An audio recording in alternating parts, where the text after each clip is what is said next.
Est-ce que vous savez que si vous avez un bien immobilier qui est en trop mauvais état, la mairie peut mettre les locataires dehors et vous obliger non seulement à faire les travaux, mais aussi à reloger les locataires à votre charge? On en parle dans cette vidéo. Salut les polyinvestisseurs, bienvenue dans cette nouvelle vidéo. On va parler d'un terme que peut-être vous connaissez déjà qui s'appelle l'arrêté de péril. C'est vrai qu'il y a peu de personnes qui en parlent, pourtant ça fait partie des côtés négatifs de l'investissement immobilier. Et vous allez voir que si vous ne faites pas gaffe, ça peut vraiment vous mettre dans une situation extrêmement compliquée. Avant qu'on rentre dans le vif du sujet, je vous invite, si ce n'est pas déjà fait, à récupérer les 7 heures de formation qu'on vous offre avec Luxe. C'est l'enregistrement de notre tout dernier séminaire.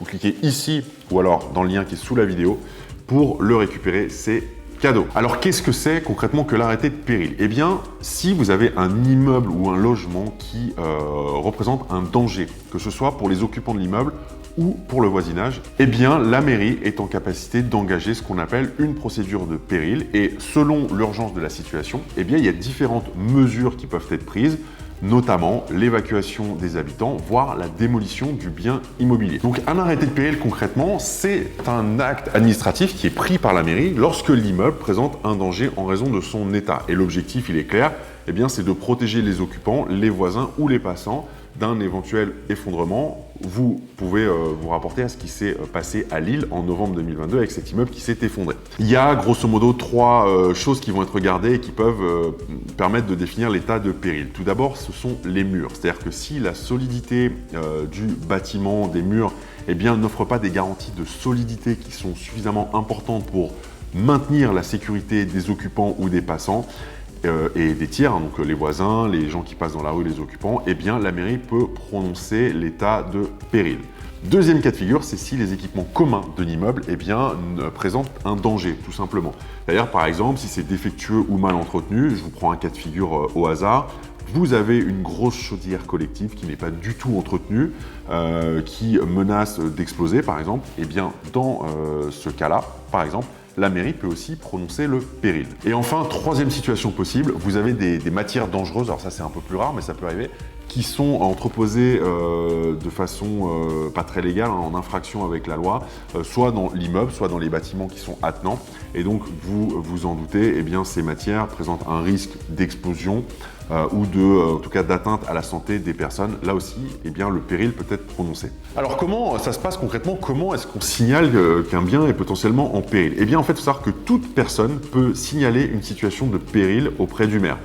Et donc vous voyez un immeuble qui vous paraît chelou, vous pouvez très bien aller à la mairie et signaler cet immeuble. Ensuite, les services municipaux vont faire un rapport, mais ça va prendre un petit peu de temps. Cela dit, si la situation est urgente, eh bien le maire il a le droit de désigner un expert pour faire constater le péril. Et dans ce cas, ça va très vite puisque l'expert doit se prononcer dans les 24 heures qui suivent sa désignation par la mairie. Alors qu'est-ce qui se passe concrètement quand un immeuble, un bâtiment se retrouve dans une situation de péril? Eh bien il y a donc un arrêté de mise en sécurité qui est fait par la mairie. Et l'arrêté de mise en sécurité, eh bien, il va fixer il va demander la réalisation dans un délai qui est fixé, excusez-moi, eh bien, d'une ou plusieurs des mesures suivantes. Et vous allez voir que les mesures peuvent être plus ou moins contraignantes. La première, c'est la réparation ou toute autre mesure qui est propre à remédier à la situation. Donc en gros, c'est faire les travaux ou régler la situation le plus vite possible.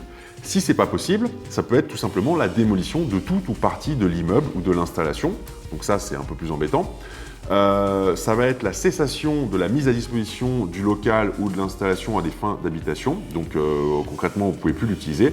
Et c'est interdiction d'habiter ou d'utiliser les lieux, que ce soit à titre temporaire, le temps que les travaux, ou en tout cas que le problème soit résolu, ou à titre définitif. Et c'est ça qui va vraiment pouvoir vous inquiéter en tant qu'investisseur immobilier. Alors bien évidemment, l'idée c'est pas de vous faire peur à tout prix, juste de vous alerter sur les risques. Dans beaucoup de cas, on n'en arrive pas jusque-là. Vous faites des travaux, les travaux qui sont préconisés, demandés par la mairie, et vous solutionnez le problème et c'est OK.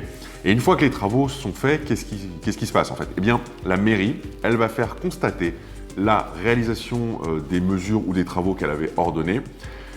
Et elle va donc mettre une date d'achèvement et elle va prononcer la main levée. Donc la main levée, en fait, c'est juste un acte juridique par lequel en fait, on met fin à une situation qui crée un obstacle. Donc là, en gros, ça veut dire que lorsque la main levée est faite, eh bien, vous pouvez à nouveau exploiter votre immeuble comme c'était le cas avant, mais vous ne pouvez pas le faire avant. Il faut savoir que l'arrêté de péril, il peut également prononcer une interdiction d'habiter les lieux, de les utiliser, voire même d'y accéder. C'est-à-dire que peut-être même vous, en tant que propriétaire, vous n'aurez plus le droit d'accéder dans les lieux.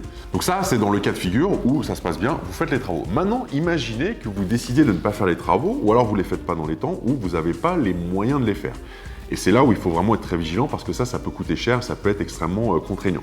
Eh bien, si vous ne faites pas les travaux dans les temps, il faut savoir que déjà, vous pouvez avoir à payer une astreinte, donc en gros une amende, hein, qui peut aller jusqu'à, enfin des pénalités, on va le dire comme ça, qui peuvent aller jusqu'à 1 000 € par jour de retard. Donc ça peut très vite chiffrer. La mairie, elle peut ordonner l'exécution des travaux et donc elle vous oblige, enfin elle va faire les travaux et elle va vous faire payer avec des intérêts. Elle peut aussi ordonner la démolition du logement ou de l'immeuble, donc là vous perdez tout votre investissement. Elle peut ordonner l'interdiction d'habiter le logement, c'est ce qui se passe assez souvent, hein.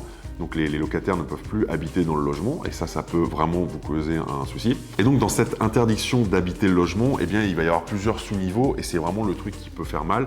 Donc il y a l'interdiction pure et simple. Alors là, si vous n'aviez pas de locataire en place, bon, à la limite, c'est pas très grave. Si, vous allez toujours avoir un crédit, mais ça sera votre souci numéro 1. Maintenant, vous pouvez avoir une interdiction temporaire ou définitive d'habiter le logement et avoir déjà des personnes qui sont en place. Donc une interdiction temporaire, ça va être quoi? Si la mairie vous dit vous devez faire tels travaux avant qu'on puisse lever le péril et donc qu'on puisse, que vous puissiez à nouveau exploiter votre bien, eh bien ça veut dire que peut-être que pendant 3 mois de travaux, vos locataires ne vont pas pouvoir habiter le logement et donc ils vont devoir être relogés. Et vous avez le même principe avec l'interdiction définitive, sauf que là c'est plus problématique. Pourquoi? Parce que quand l'interdiction d'habiter le logement se produit, il faut savoir que la relocation des locataires, elle se fait à votre charge, donc si vous êtes pleinement propriétaire d'un immeuble, ou à la charge du syndic si vous êtes en copropriété. Et bon voilà, vous savez que moi j'investis beaucoup dans les immeubles de rapport et il y a beaucoup de personnes qui le font, c'est pour ça que j'attire votre attention là-dessus. Voilà, vous êtes propriétaire d'un immeuble, même un petit immeuble avec 3 lots, si vous avez un arrêté de péril sur l'immeuble et que vous avez une interdiction temporaire ou même définitive de louer le logement. Imaginons que vous ayez 6 mois de travaux sur 3 appartements. Déjà, vous ne percevez plus de loyer sur les 3 appartements, mais en plus, la relocation des locataires se fait à votre frais. Donc voilà, si vous devez prendre 3 appartements à 1 000 € par mois, donc ça vous fait 3 000 € pendant 6 mois, 3 x 6, 18, ça veut dire que vous devez sortir 18 000 € de votre poche à cause de l'arrêté de péril. Et c'est là où ça peut vraiment flinguer complètement un investissement immobilier. Et enfin, pour terminer et apporter quelques précisions, il faut savoir que quand vous avez un arrêté de péril qui est pris, eh bien vous avez la date d'effet de l'arrêté qui est précisée. Et donc c'est à partir de cette date que par exemple vous n'avez plus le droit de louer ou d'habiter les locaux. Et pour aller un petit peu plus loin, dès que vous avez la notification de l'arrêté, eh bien, vous pouvez plus. En fait, c'est ça qui est dur, c'est que vous pouvez plus occuper les locaux, mais quel que soit l'usage que vous vouliez en faire, habitation, commercial, vous voulez faire du Airbnb, en fait, vous n'avez tout simplement plus le droit d'utiliser les locaux. Et à l'inverse, l'inverse est vrai, s'il y a un arrêté de main levée qui est pris, donc c'est-à-dire que c'est voilà, on arrête le péril, on arrête l'arrêté de péril, on vous permet à nouveau d'exploiter votre logement, et bien à ce moment-là, vous avez pareil une date de main levée qui vous indique qu'à partir de ce moment-là, vous pouvez à nouveau exploiter votre logement et donc toutes les dispositions qui avaient été prises auparavant cessent d'être applicables. Voilà ce que je voulais partager avec vous dans cette vidéo un petit peu technique. Là, on rentre un peu plus dans le juridique. Bien sûr, je vous l'ai faite en accéléré et en plus court. Je vais vous mettre sous la vidéo le texte de référence où vous aurez toutes les informations.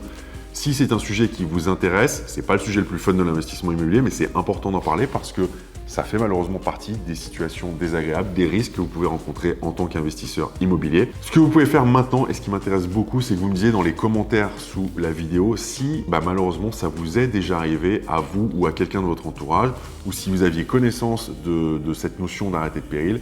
Et si ça vous est déjà arrivé ou si vous connaissez quelqu'un à qui c'est arrivé, eh bien de partager votre expérience parce que ça enrichira aussi la communauté. Merci à vous d'avoir regardé cette vidéo. Pensez, si ça vous a plu, à vous abonner et à activer la petite cloche pour être informé quand on publiera une nouvelle vidéo. Et quant à moi, je vous dis à très vite pour une prochaine. Ciao!